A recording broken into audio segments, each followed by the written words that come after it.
que tem a ver Jogos Vorazes com a princesa Diana, com formação do imaginário? Deixa eu explicar por que eu estou falando essas coisas todas meio juntas, né? Bom, a primeira razão é uma mera coincidência. Quando saiu essa primeira parte da última temporada do The Crown, seriado da Netflix, sobre a família real, mais especificamente aquela mais próxima da Rainha Elizabeth, né, começando com a história do pai dela, daí passando por toda a história dela. Essa primeira parte ela conta a história da morte da princesa, da então ex-princesa Diana, né? Já tinha a separação, o divórcio dela do príncipe Charles já tinha acontecido na temporada passada, e agora então você tem a morte dela, que causou uma comoção mundial nos anos 90, né? Uma mulher que se tornou uma celebridade literalmente mundial, influenciando milhares de pessoas, especialmente mulheres, meninas, né? Que tinham uma visão da Diana, né, como sendo aquela mulher que tinha sido traída, uma mulher que tinha sido trocada, uma mulher que ela era toda muito simpática, muito carismática, muito boazinha, e que aparentemente já sabia lidar muito bem com o fato de ter sido trocada, sempre com uma presença e uma figura de alguém meio misteriosa, meio sofrida, vamos dizer assim. As pessoas adoravam ela, a tal ponto de que talvez tenha sido a crise de imagem mais grave, pelo menos no seriado, da família real como um todo.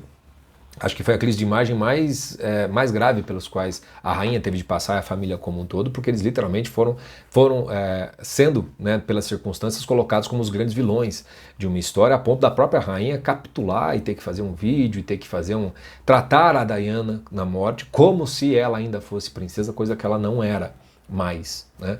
E isso é relevante no contexto ali, né? Então eu estava assistindo esse seriado e a princesa morre numa tragédia, porque naquela época você tinha a internet ainda não era tudo o que é hoje, não tinha levado à falência tudo quanto é revista e jornal, então o fotojornalismo valia muito dinheiro, né, estampar as capas das revistas.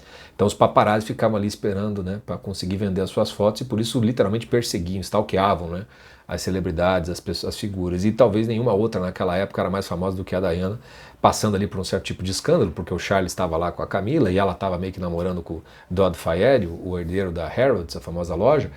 E aí você tem a tragédia então, que é literalmente os paparazzis perseguindo o carro onde ela estava com o Dodd, e o motorista se perde num túnel, e o acidente leva ambos a falecerem, né, tanto o Dodd quanto a Diana.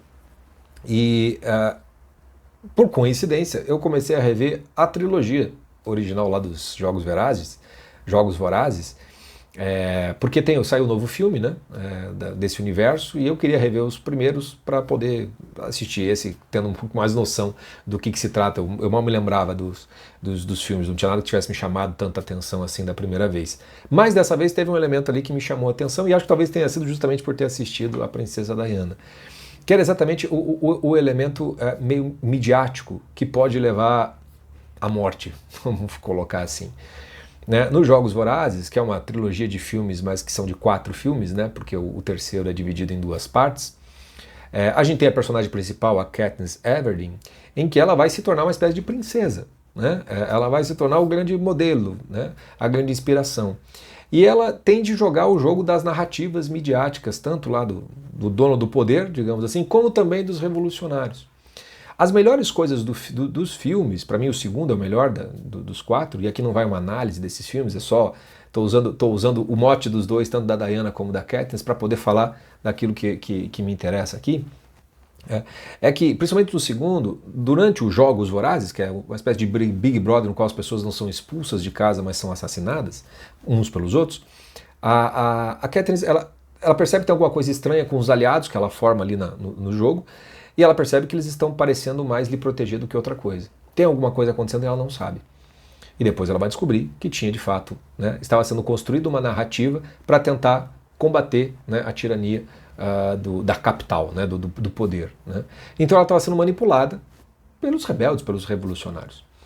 É interessante porque depois, com os revolucionários, ela vai ter a mesma sensação de estar fazendo parte de uma narrativa da qual ela não sabe exatamente qual é, está sendo usada e manipulada, e uma dificuldade de saber em quem confiar. Em quem confiar. Né?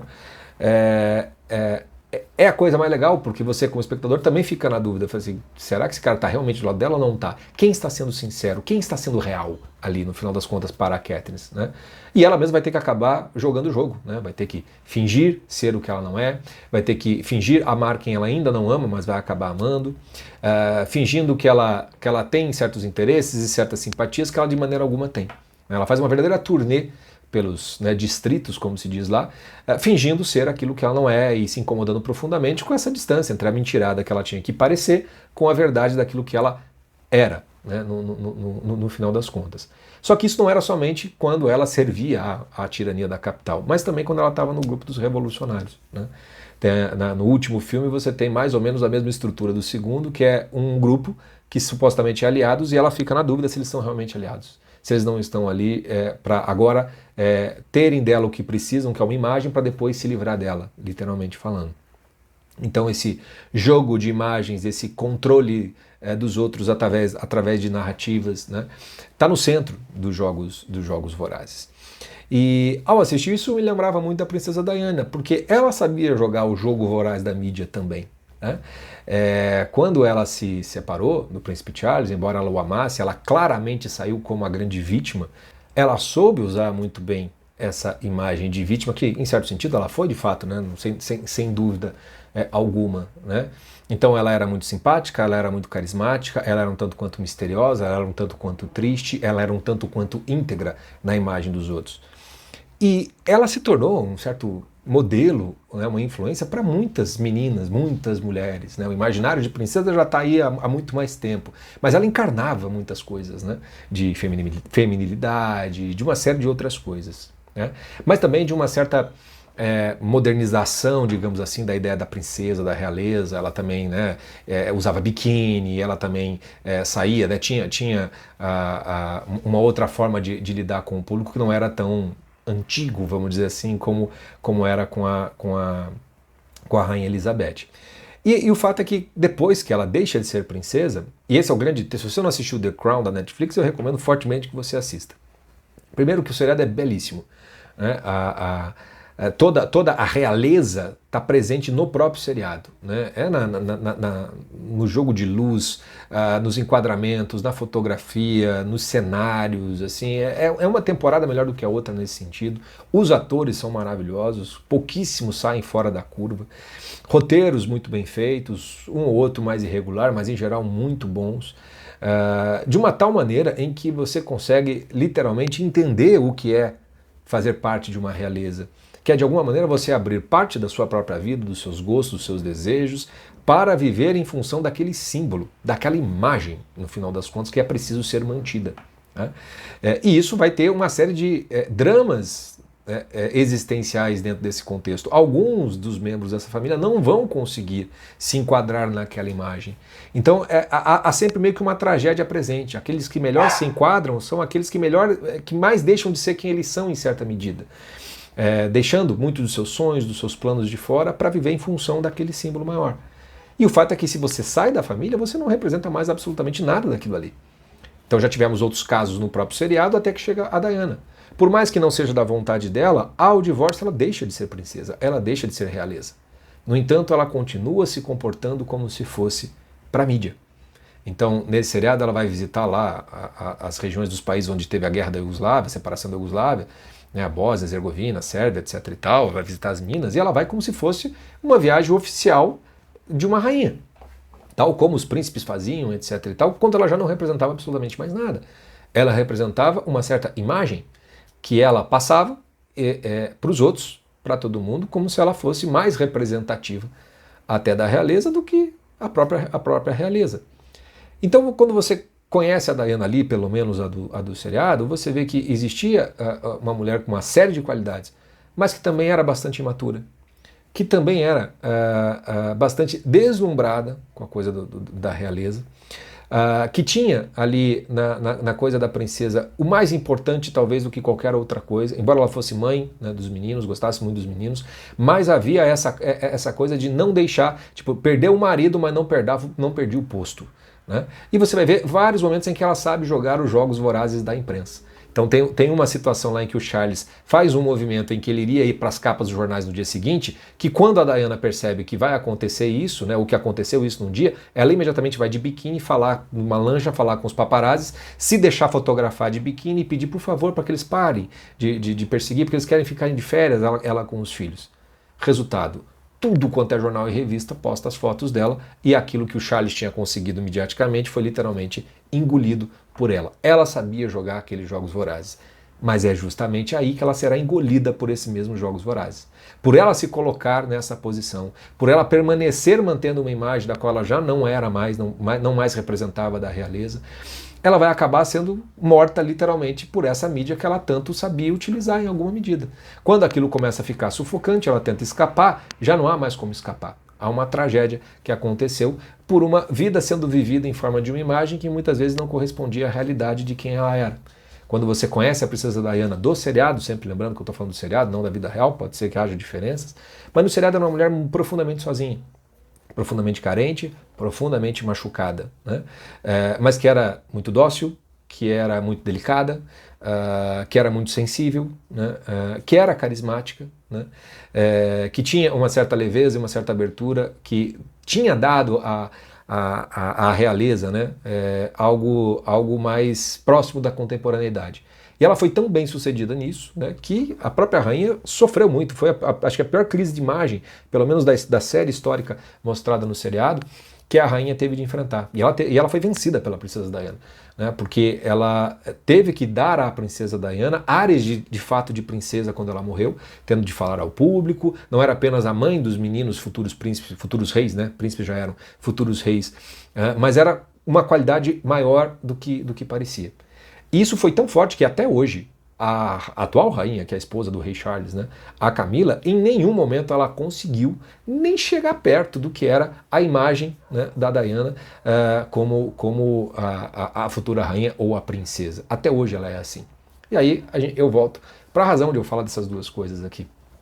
Porque na minha época eu me lembro, né, das mulheres, e conversando com várias que viveram nos anos 90, né, e tinham uma relação, não de serem fãs da princesa, mas de admiração, várias, relatando que eu assisti no seriado, ficaram, né, tipo assim, opa, não é nada do que eu imaginava.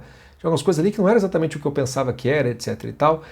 E aí, eu conversando, eu chamo a atenção justamente para o quão interessante é você perceber a relação que você estabelece, às vezes, não com quem você bota como ídolo, ou uma celebridade, ou se torna um fã incondicional. Não que você abra um fã-clube para certas pessoas, mas são pessoas que, por você admirar, automaticamente algo das qualidades delas você quer para você, em alguma medida. E por isso que dói tanto quando você descobre que, às vezes, essa qualidade era só uma aparência de qualidade, não exatamente uma qualidade real e concreta. Muito da nossa formação do imaginário vem daquilo que a gente admira, daquilo que a gente contempla de uma maneira amorosa, né? Daquilo que a gente considera como qualidade, como virtude, como bons valores, vamos dizer assim. E é por isso que a relação que a gente estabelece com a imagem que as pessoas nos apresentam acaba sendo maior do que com a própria realidade, que muitas vezes a gente nem está muito afim de querer saber qual é. Para não se frustrar muitas vezes, ou para poder ficar com aquilo que é o mais construído. Isso sempre foi assim no show business, né, no século XX, quando se torna essas grandes estrelas da música, do cinema, da televisão, do rádio, etc. e tal. Sempre se estabeleceu essa relação, né, os Beatles, por exemplo, né, de fascínio, de uma certa loucura por parte de algumas pessoas.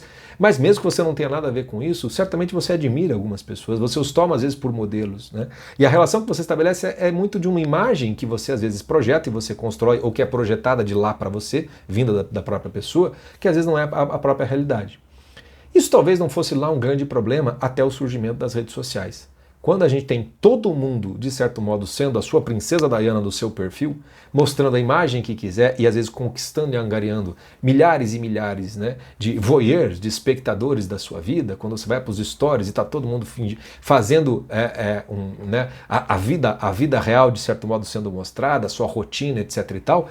Perceba, você não está conhecendo a vida real dessa pessoa de maneira alguma. Tudo é fabricado, tudo é posado. Raramente alguma imagem vai aparecer ali que não tenha sido minimamente aprovada de acordo com uma ideia e uma imagem que se quer passar. Todo mundo faz isso. Todo mundo faz isso. Para ficar mais bonito na foto, no final das contas, né? Se você pode escolher uma foto melhor do que uma pior, você vai escolher essa foto melhor. Não tem nenhuma sacanagem nisso tudo. E eu não estou falando isso para você desconfiar das pessoas. Eu estou falando para você tomar consciência da forma como você se relaciona. Porque eu só estou falando disso em relação a como você lida com isso. Não exatamente o que essas pessoas estão fazendo ou deixando de fazer. Porque aqueles que são de verdade, essa verdade vai aparecer. Ela se manifesta de uma maneira clara. Talvez não tão estrondosa, mas ela se manifesta. Já aqueles que não são de verdade, em algum momento vão escorregar na casca de banana. Em algum momento vai aparecer aquela fratura que vai fazer desmanchar aquela imagem, né? Então eu não estou preocupado com quem é de verdade ou quem é de mentira nas redes sociais se mostrando. Eu estou querendo falar de você se relacionando com essas pessoas. E como você está se deixando influenciar, né? O quanto você admira e com isso absorve certos valores e certas qualidades que você começa a imitar às vezes sem nem perceber. Sem nem perceber.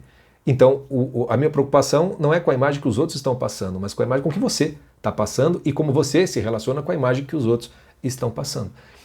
Jogos Vorazes e a Princesa Diana, ali no seriado The Crown, eu acho um bom exercício de imaginação de você prestar atenção, né, no quanto tanto a Katniss, no Jogos Vorazes, como a Diana, elas têm de jogar o jogo voraz desse jogo de aparências e de vaidades, que é o jogo das redes sociais, no final das contas, né? Uma delas vai morrer tragicamente, a outra não chega a morrer, mas ela perde muito mais do que ganha, tá? Também é um personagem trágico, né? E talvez nesses jogos de aparências todos aí, talvez estejamos todos cometendo o erro de Narciso.